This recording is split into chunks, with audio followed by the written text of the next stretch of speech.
ماشاء اللہ لا حول ولا قوة الا باللہ العلی العظیم اعوذ باللہ من الشیطان الرجیم بسم اللہ الرحمن الرحیم ان اللہ وملائکتہ یصلون علی النبی یا ایہا الذین آمنوا صلوا علیہ وسلموا تسلیما اللہم صلی علی محمد و آل محمد وعجل فرجہم۔ السلام علیکم ورحمۃ اللہ وبرکاتہ۔ یہ میری آج کی یہ ویڈیو میرے پچھلی ٹاپک سے ریلیٹڈ ہے، یعنی اللہ تبارک و تعالیٰ پر بھروسے کے بارے میں ہے، توکل کے بارے میں ہے۔ اس ویڈیو میں میں آپ کو حضرت ابراہیم علیہ السلام کی اللہ تبارک و تعالیٰ پر توکل کے بارے میں اور حضرت لقمان علیہ السلام کی وہ نصیحت بتاؤں گا جو انہوں نے اپنے بیٹے سے کی تھی، وہ وصیت۔ توکل کے عظیم مرتبے پر، توکل کے عظیم رتبے پر صرف انبیاء علیہ السلام اور اولیاء علیہ السلام ہی فائد ہوئے ہیں۔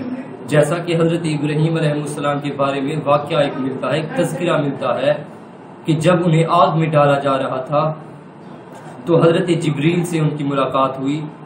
حضرت جبریل نے فرمایا حضرت ابراہیم سے، حضرت جبریل نے فرمایا کہ اگر آپ کی کوئی خواہش ہے، اگر کوئی آپ کی آرزو ہو، تمنا ہو اگر آپ کی کوئی، تو میں پوری کیے دیتا ہوں۔ لیکن حضرت ابراہیم نے جواب دیا، جا مجھے تیری ضرورت نہیں، میرے لیے میرا پروردگار ہی کافی ہے۔ اس کے بعد حضرت میکائیل سے حضرت ابراہیم کی ملاقات ہوئی۔ حضرت میکائیل نے حضرت ابراہیم سے فرمایا کہ پانی پر اور بارشوں پر اور پانی پر میری ڈیوٹی ہے، اگر آپ چاہیں تو میں آپ کے لیے یہ آگ بجھا دوں، میں آپ کو بچا لوں۔ لیکن حضرت ابراہیم نے اسے بھی یہی جواب دیا کہ جا مجھے تیری ضرورت نہیں، میرے لیے میرا پروردگار ہی کافی ہے۔ واجب الاحترام، اس کے بعد اب ہوا پر مسلط فرشتے سے حضرت ابراہیم کی ملاقات ہوئی۔ ہوا میں مسلط فرشتے نے حضرت ابراہیم سے کہا کہ اگر آپ کی کوئی خواہش ہے، کوئی آرزو ہے تو میں پوری کیے دیتا ہوں، ہوا پر میری ڈیوٹی ہے، ہوا پر میں مسلط ہوں، میں اس آگ کو ہوا میں اڑا دوں تاکہ آپ محفوظ رہیں، بچ جائیں آپ۔ لیکن حضرت ابراہیم نے اب بھی یہی جواب دیا کہ جا مجھے تیری ضرورت نہیں، میرے لیے میرا پروردگار ہی کافی ہے۔ وَمَن يَتَوَکَّلْ عَلَى اللَّهِ فَهُوَ حَسْبُهُ، اور جو اللہ پر بھروسہ کرتا ہے بس اس کے لیے اللہ ہی کافی ہے۔ واجب الاحترام، آپ لوگ یہ جانتے ہیں کہ اللہ تبارک و تعالیٰ نے حضرت ابراہیم کو اس آگ سے بچائی۔ حضرت ابراہیم کی اللہ تبارک و تعالیٰ پر توکل کے نتیجے میں اللہ تبارک و تعالیٰ نے وہ آگ حضرت ابراہیم کے لیے ٹھنڈی کر دی۔ حضرت ابراہیم اس آگ سے محفوظ رہے، بچ گئے۔ واجب الاحترام، اب آخر میں حضرت لقمان علیہ السلام کی وہ وصیت نقل کرتا ہوں جو انہوں نے اپنے بیٹے سے فرمائی۔ البہار میں یہ روایت موجود ہے۔ واجب الاحترام، صادق آل محمد حضرت امام جعفر صادق علیہ السلام ارشاد فرماتے ہیں، مولا فرماتے ہیں کہ حضرت مولانا امیر المومنین علی ابن ابی طالب علیہ السلام نے فرمایا، یہ روایت البہار کی جلد نمبر 2 میں موجود ہے کہ مولانا امیر المومنین نے فرمایا کہ حضرت لقمان علیہ السلام نے اپنے بیٹے سے جو وصیت کی ان میں سے ایک یہ بھی تھی کہ اے میرے بیٹے، ایسے آدمی کو دیکھنا جس کا اللہ تبارک و تعالیٰ پر بھروسہ کمزور ہو گیا ہو، یقین میں کمی ہو گئی ہو، حتیٰ کہ اللہ تبارک و تعالیٰ نے اسے 3 حالتوں میں اسے پیدا کیا اور تینوں حالتوں میں اسے رزق دیا، حتیٰ کہ وہ انسان خود کچھ کرنے کے قابل نہ تھا۔ اب پہلی حالت کون سی ہے؟ اب پہلی حالت جہاں پہ اللہ تبارک و تعالیٰ نے اسے رزق عطا کیا وہ اس کی ماں کا شکم ہے، اس کی ماں کا رحم ہے، پیٹ ہے اس کی ماں کا۔ اللہ تبارک و تعالیٰ نے انسان کے لیے اس کی ماں کے پیٹ کو ایک پرسکون جگہ قرار دیا اور اسے وہیں پر رزق عطا فرمایا، ماں کے پیٹ میں اسے رزق عطا فرمایا اور اسے گرمی اور سردی سے بھی بچائے رکھا۔ اب دوسری حالت پھر اللہ تبارک و تعالیٰ نے حضرت انسان کو دوسری حالت میں منتقل کیا جب اسے ماں کے پیٹ سے باہر نکالا. جب انسان کو اللہ تبارک و تعالیٰ نے انسان کو ماں کے پیٹ سے باہر نکالا، یعنی حضرت انسان کی پیدائش بھی ہو چکی ہے. دوسری حالت میں حضرت انسان اس دنیا میں آ گئے ہیں اور اس کی ماں کی دودھ کو اس کی غذا قرار دیا جو اس کے لیے کافی ہوتی ہے.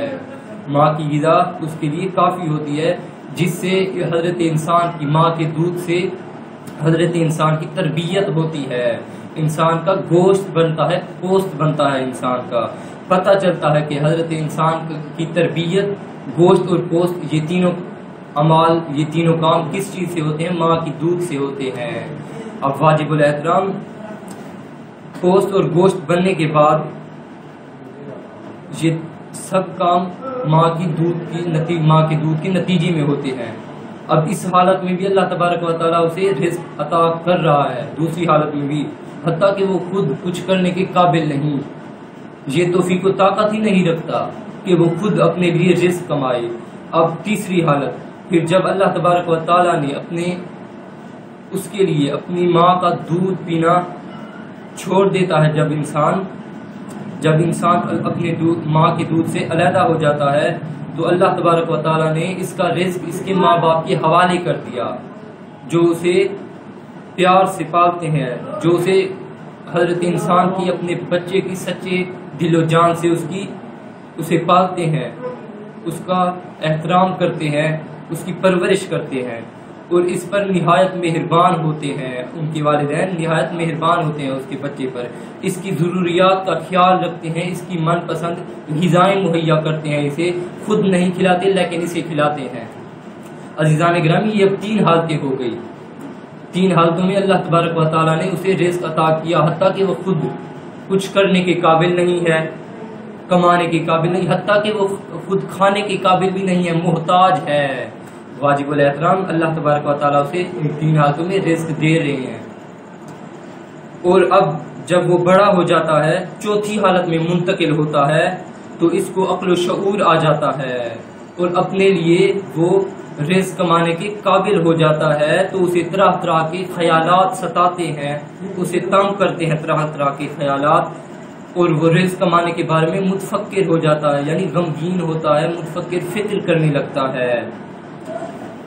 اپنے اہل و عیال پر وہ خرچ کرنے سے گھبراتا ہے، اپنے اہل و عیال پر خرچ کرنے سے وہ اپنے اہل و عیال پر خرچ کرنے سے کنجوسی اور بخل سے کام لیتا ہے، وہ مہمانوں پر خرچ کرنے سے گھبراتا ہے. غور کیجئے، وہ اپنے مہمانوں پر خرچ کرنے سے بھی گھبراتا ہے، رزق کے بارے میں وہ اتنا پریشان ہو جاتا ہے.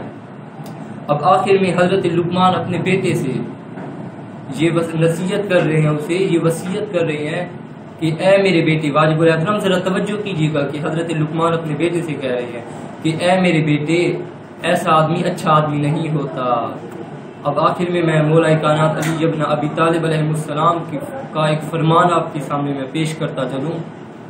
مولا کائنات ارشاد فرماتے ہیں، مولا فرماتے ہیں کہ رزق کے پیچھے اپنا ایمان خراب مت کرو، رزق کے پیچھے اپنا ایمان مت خراب کرو. رزق انسان کو ایسے تلاش کرتا ہے جیسے مرنے والے کو موت. والسلام علیکم ورحمۃ اللہ وبرکاتہ. وما علینا الا البلاغ المبین.